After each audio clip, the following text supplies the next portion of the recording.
Heart of Darkness by Joseph Conrad. Part 5 and continuance of Chapter 2. The current was more rapid now. The steamer seemed at her last gasp. The stern wheel flopped languidly, and I caught myself listening on tiptoe for the next beat of the boat. For in sober truth, I expected the wretched thing to give up every moment. It was like watching the last flickers of a life, but still we crawled. Sometimes I would pick out a tree a little way ahead to measure our progress toward Kurtzby, but I lost it invariably before we got abreast. To keep the eyes so long on one thing was too much for human patience. The manager displayed a beautiful resignation. I fretted and fumed and took to arguing with myself whether or no I would talk openly with Kurtz.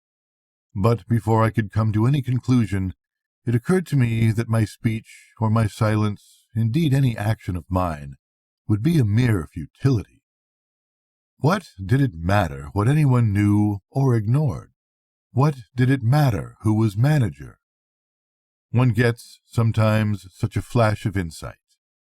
The essentials of this affair lay deep under the surface, beyond my reach and beyond my power of meddling.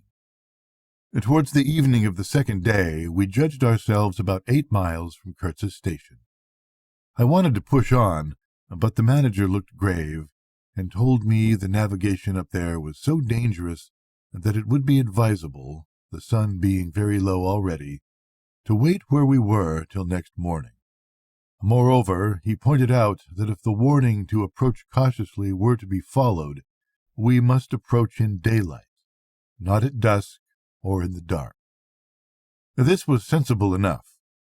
8 miles meant nearly 3 hours steaming for us, and I could also see suspicious ripples at the upper end of the reach. Nevertheless, I was annoyed beyond expression at the delay, and most unreasonably, too, since one night more could not matter after so many months. As we had plenty of wood, and caution was the word, I brought up in the middle of the stream. The reach was narrow, straight, with high sides like a railway cutting. The dusk came gliding into it long before the sun had set. The current ran smooth and swift, but a dumb immobility sat on the banks.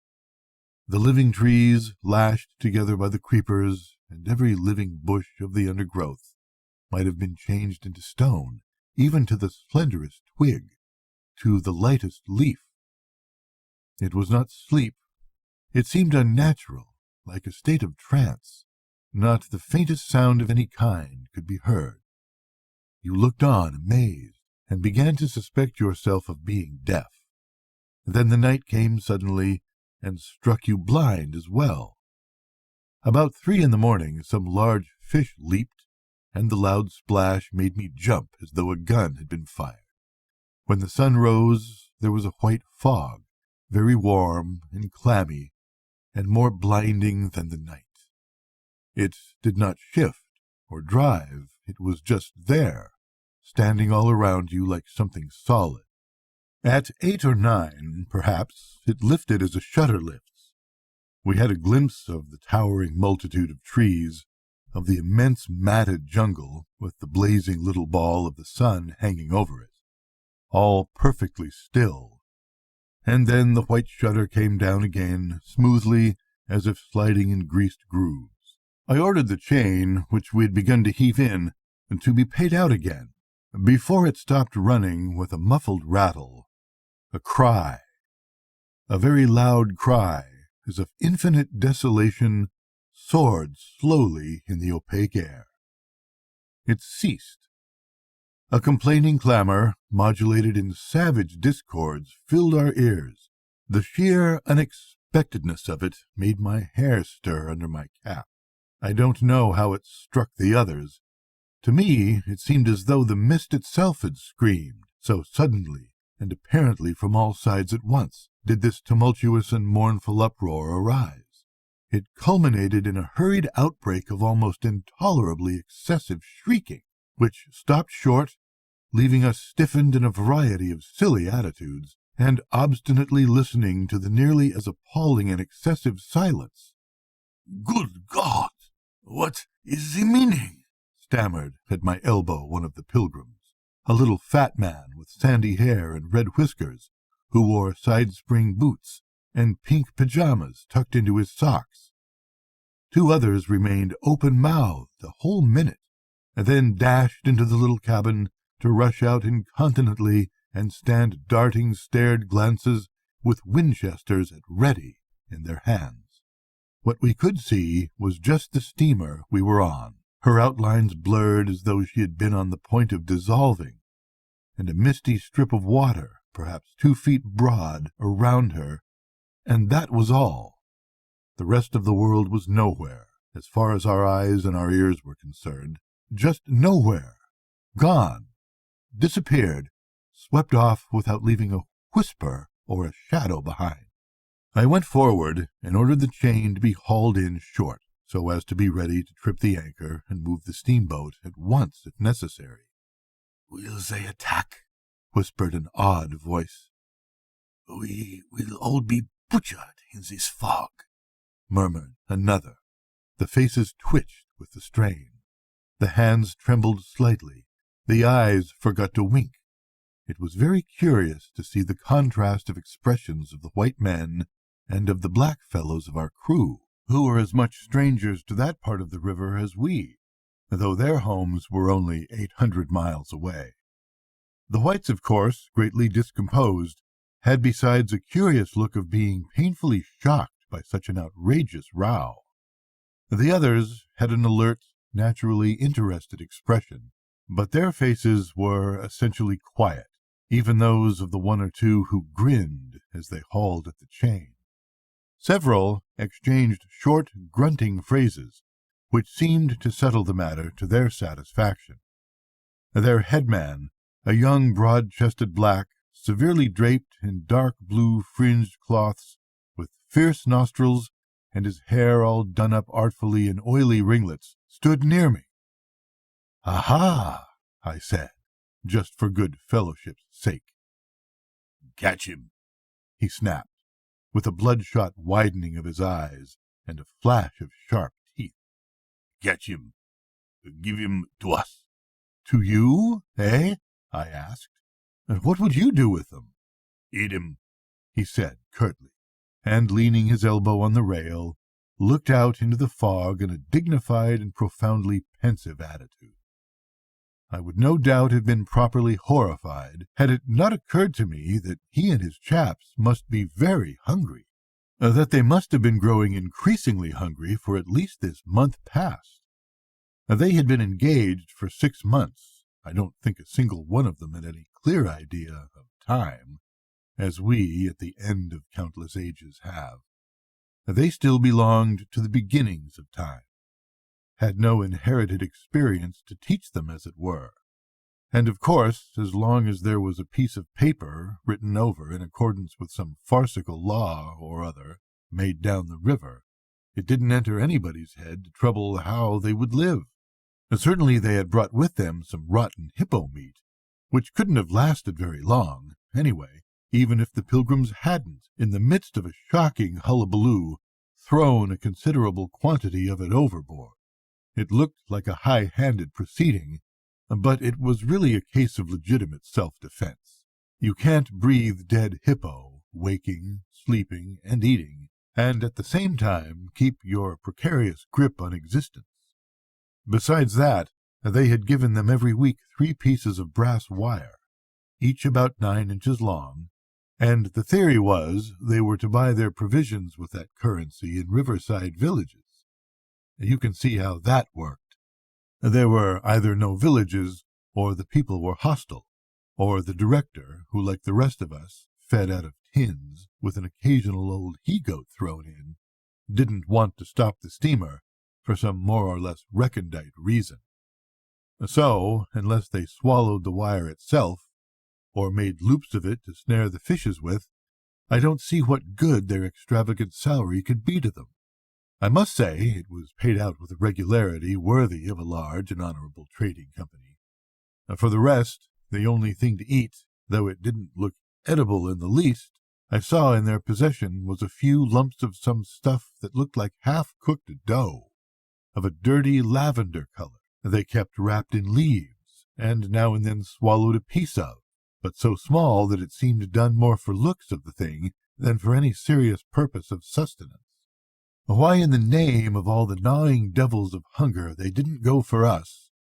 They were 30 to 5, and have a good tuck-in for once, amazes me now when I think of it. They were big, powerful men, with not much capacity to weigh the consequences, with courage, with strength, even yet, though their skins were no longer glossy and their muscles no longer hard. And I saw that something restraining, one of those human secrets that baffle probability, had come into play there. I looked at them with a swift quickening of interest, not because it occurred to me I might be eaten by them before very long, though I own to you that just then I perceived, in a new light, as it were, how unwholesome the pilgrims looked, and I hoped, yes, I positively hoped, that my aspect was not so, what shall I say, so unappetizing. A touch of fantastic vanity, which fitted well with the dream sensation that pervaded all my days at that time. Perhaps I had a little fever, too. One can't live with one's finger everlastingly on one's pulse. I had often a little fever, or a little touch of other things, the playful paw-strokes of the wilderness, the preliminary trifling before the more serious onslaught which came in due course. Yes, I looked at them, as you would on any human being, with the curiosity of their impulses, motives, capacities, weaknesses, when brought to the test of an inexorable physical necessity. Restraint. What possible restraint? Was it superstition, disgust, patience, fear, or some kind of primitive honor? No fear can stand up to hunger. No patience can wear it out. Disgust simply does not exist where hunger is. And as to superstition, beliefs, and what you may call principles, they are less than chaff in a breeze. Don't you know the devilry of lingering starvation, its exasperating torment, its black thoughts, its somber and brooding ferocity? Well, I do. It takes a man all his inborn strength to fight hunger properly. It's really easier to face bereavement, dishonor, and the perdition of one's soul than this kind of prolonged hunger. Sad but true. And these chaps, too, had no earthly reason for any kind of scruple. Restraint. I would just as soon have expected restraint from a hyena prowling amongst the corpses of a battlefield. But there was the fact facing me, the fact dazzling, to be seen like the foam on the depths of the sea, like a ripple in an unfathomable enigma, a mystery greater, when I thought of it, than the curious, inexplicable note of desperate grief in this savage clamor that had swept by us on the river-bank, behind the blind whiteness of the fog. Two pilgrims were quarreling in hurried whispers as to which bank. Left. No, no, how can you? Right, of course. It is very serious, said the manager's voice behind me. I would be desolated if anything should happen to Mr. Kurtz before we came up. I looked at him and had not the slightest doubt he was sincere. He was just the kind of man who would wish to preserve appearances. That was his restraint. But when he muttered something about going on at once, I did not even take the trouble to answer him. I knew, and he knew, that it was impossible. Were we to let go our hold of the bottom, we would be absolutely in the air, in space. We wouldn't be able to tell where we were going to, whether up or downstream or across, till we fetched against one bank or the other, and then we wouldn't know at first which it was. Of course, I made no move. I had no mind for a smash-up. You couldn't imagine a more deadly place for a shipwreck. Whether drowned at once or not, we were sure to perish speedily in one way or another. "I authorize you to take all the risks," he said, after a short silence. "I refuse to take any," I said shortly, which was just the answer he expected, though its tone might have surprised him. "Well, I must defer to your judgment. You are captain," he said, with marked civility. I turned my shoulder to him in sign of my appreciation and looked into the fog. How long would it last?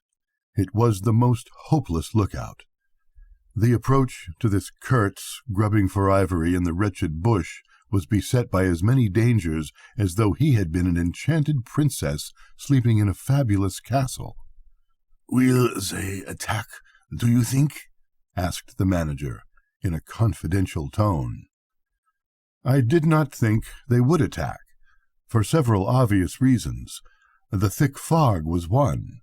If they left the bank in their canoes, they would get lost in it, as we would be if we attempted to move. Still, I had also judged the jungle of both banks quite impenetrable. And yet eyes were in it, eyes that had seen us. The riverside bushes were certainly very thick, but the undergrowth behind was evidently penetrable. However, during the short lift I had seen no canoes anywhere in the reach, certainly not abreast of the steamer, but what made the idea of attack inconceivable to me was the nature of the noise, of the cries we had heard. They had not the fierce character boding of immediate hostile intention. Unexpected, wild, and violent as they had been, they had given me an irresistible impression of sorrow. The glimpse of the steamboat had, for some reason, filled those savages with unrestrained grief. The danger, if any, I expounded, was from our proximity to a great human passion let loose. Even extreme grief may ultimately vent itself in violence, but more generally takes the form of apathy. You should have seen the pilgrims stare. They had no heart to grin, or even to revile me, but I believe they thought me gone mad, with fright, maybe. I delivered a regular lecture. My dear boys, it was no good bothering. Keep a lookout? Well, you may guess I watched the fog for the signs of lifting as a cat watches a mouse. But for anything else, our eyes were of no more use to us than if we had been buried miles deep in a heap of cotton wool. It felt like it, too, choking, warm, stifling. Besides, all I said, though it sounded extravagant, was absolutely true to fact. What we afterwards alluded to as an attack was really an attempt at repulse. The action was very far from being aggressive. It was not even defensive in the usual sense. It was undertaken under the stress of desperation, and in its essence was purely protective. It developed itself, I should say, 2 hours after the fog lifted, and its commencement was at a spot, roughly speaking, about 1.5 miles below Kurtz's station. We had just floundered and flopped around a bend when I saw an islet, a mere grassy hummock of bright green, in the middle of the stream. It was the only thing of the kind, but as we opened the reach more, I perceived it was the head of a long sandbank, or rather a chain of shallow patches stretching down the middle of the river. They were discolored, just awash, and the whole lot was seen just under the water, exactly as a man's backbone is seen running down the middle of his back under the skin. Now, as far as I did see, I could go to the right or to the left of us. I didn't know either channel, of course. The banks looked pretty well alike, the depth appeared the same, but as I had been informed the station was on the west side, I naturally headed for the western passage. And no sooner had we fairly entered it than I became aware it was much narrower than I had supposed. And to the left of us there was the long, uninterrupted shoal, and to the right a high, steep bank heavily overgrown with bushes. Above the bush the trees stood in serried ranks. The twigs overhung the current thickly, and from distance to distance a large limb of some tree projected rigidly over the stream. It was then well on in the afternoon. The face of the forest was gloomy, and a broad strip of shadow had already fallen on the water. In this shadow we steamed up, very slowly, as you may imagine. I sheered her well inshore, the water being deepest near the bank, as the sounding-pole informed me. One of my hungry and forbearing friends was sounding in the bows just below me. This steamboat was exactly like a decked scow. On the deck there were 2 little teakwood houses, with doors and windows. The boiler was in the fore end, and the machinery right astern. Over the whole there was a light roof supported on stanchions. The funnel projected through that roof, and in front of the funnel a small cabin built of light planks served for a pilot house. It contained a couch, 2 camp stools, a loaded Martini Henry leaning in one corner, a tiny table, and the steering wheel. It had a wide door in front and a broad shutter at each side. All these were always thrown open, of course. I spent my days perched up there on the extreme fore end of that roof before the door. At night I slept, or tried to, on the couch. An athletic black, belonging to some coast tribe, and educated by my poor predecessor, was the helmsman. He sported a pair of brass earrings, wore a blue cloth wrapper from the waist to the ankles, and thought all the world of himself. He was the most unstable kind of fool I had ever seen. He steered with no end of a swagger while you were by, but if he lost sight of you, he became instantly the prey of an abject funk, and would let that cripple of a steamboat get the upper hand of him in a minute. I was looking down at the sounding-pole, and feeling much annoyed to see at each try a little more of it stick out of that river, when I saw my poleman give up the business suddenly and stretch himself flat on the deck, without even taking the trouble to haul his pole in. He kept hold on it, though, and it trailed in the water.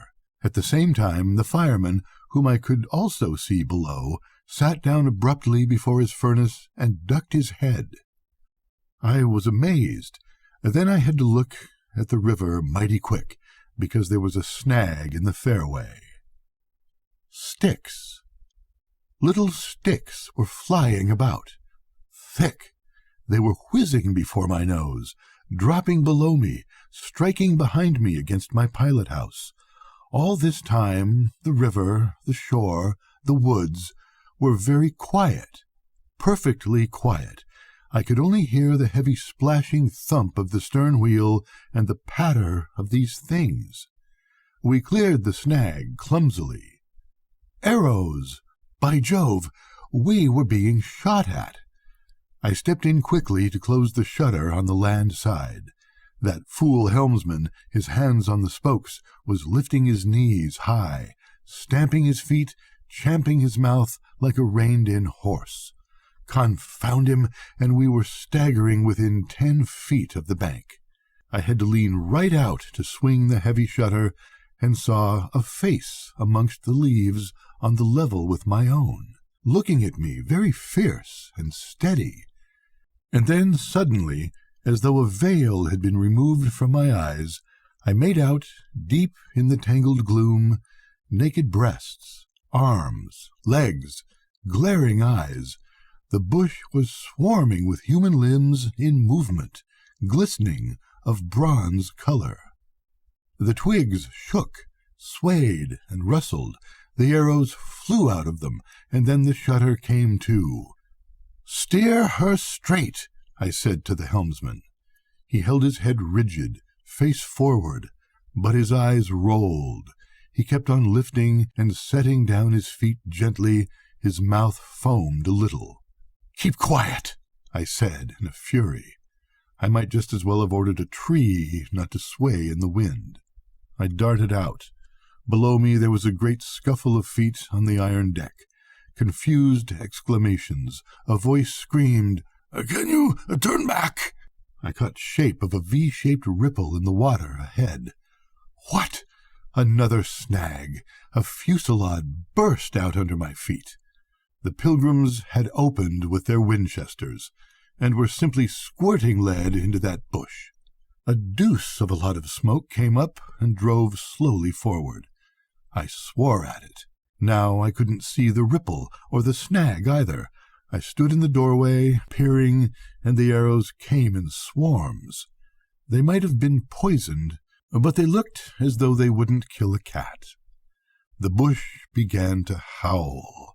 Our woodcutters raised a warlike whoop. The report of a rifle just at my back deafened me. I glanced over my shoulder, and the pilot house was yet full of noise and smoke when I made a dash at the wheel. That fool native had dropped everything to throw the shutter open and let off the Martini Henry. He stood before the wide opening, glaring, and I yelled at him to come back while I straightened the sudden twist out of that steamboat. There was no room to turn, even if I had wanted to. The snag was somewhere very near ahead in that confounded smoke, and there was no time to lose, so I just crowded her into the bank, right into the bank, where I knew the water was deep. We tore slowly along the overhanging bushes in a whirl of broken twigs and flying leaves. The fusillade below stopped short, as I had foreseen it would when the squirts got empty. I threw my head back to a glinting whiz that traversed the pilot-house, in at one shutter hole and out at the other. Looking past that mad helmsman who was shaking the empty rifle and yelling at the shore, I saw vague forms of men running bent double, leaping, gliding, distinct, incomplete, evanescent. Something big appeared in the air before the shutter. The rifle went overboard, and the man stepped back swiftly, looked at me over his shoulder in an extraordinary, profound, familiar manner, and fell upon my feet. The side of his head hit the wheel twice, and the end of what appeared a long cane clattered round and knocked over a little camp stool. It looked as though after wrenching that thing from somebody ashore, he had lost his balance in the effort. The thin smoke had blown away. We were clear of the snag, and looking ahead I could see that in another 100 yards or so I would be free to sheer off away from the bank. But my feet felt so very warm and wet that I had to look down. The man had rolled on his back and stared straight up at me. Both his hands clutched that cane. It was the shaft of a spear that, either thrown or lunged through the opening, had cut him in the side just below the ribs. The blade had gone in, out of sight, after making a frightful gash. My shoes were full. A pool of blood lay very still, gleaming dark red under the wheel. His eyes shone with an amazing luster. The fusillade burst out again. He looked at me anxiously, gripping the spear like something precious, with an air of being afraid I would try to take it away from him. I had to make an effort to free my eyes from his gaze and attend to the steering. With one hand I felt above my head for the line of the steam whistle and jerked out screech after screech hurriedly. The tumult of angry and warlike yells was checked instantly. And then from the depths of the woods went out such a tremulous and prolonged wail of mournful fear and utter despair as may be imagined to follow the flight of the last hope from the earth. There was a great commotion in the bush. The shower of arrows stopped. A few dropping shots rang out sharply, then silence, in which the languid beat of the stern wheel came plainly to my ears. I put the helm hard a-starboard at the moment when the pilgrim in pink pajamas, very hot and agitated, appeared in the doorway. "See "A manager sends me," he began in an official tone, and stopped short. "Good God!" he said, glaring at the wounded man. We two whites stood over him, and his lustrous and inquiring glance enveloped us both. I declare it looked as though he would presently put us to some question in an understandable language. But he died without uttering a sound, without moving a limb, without twitching a muscle. Only in the very last moment, as though in response to some sign we could not see, to some whisper we could not hear, he frowned heavily, and that frown gave to his black death mask an inconceivably sombre, brooding, and menacing expression. The luster of inquiring glance faded swiftly into vacant glassiness. "Can you steer?" I asked the agent eagerly. He looked very dubious, but I made a grab at his arm, and he understood at once I meant him to steer, whether or no. To tell you the truth, I was morbidly anxious to change my shoes and socks. "He is dead," murmured the fellow, immensely impressed. "No doubt about it," said I, tugging like mad at the shoelaces. "And, by the way, I suppose Mr. Kurtz is dead as well, by this time." We'll continue with Joseph Conrad's Heart of Darkness, with the end of Chapter 2 and the beginning of Chapter 3, with Part 6. Good night, Nora. Good night, Mads.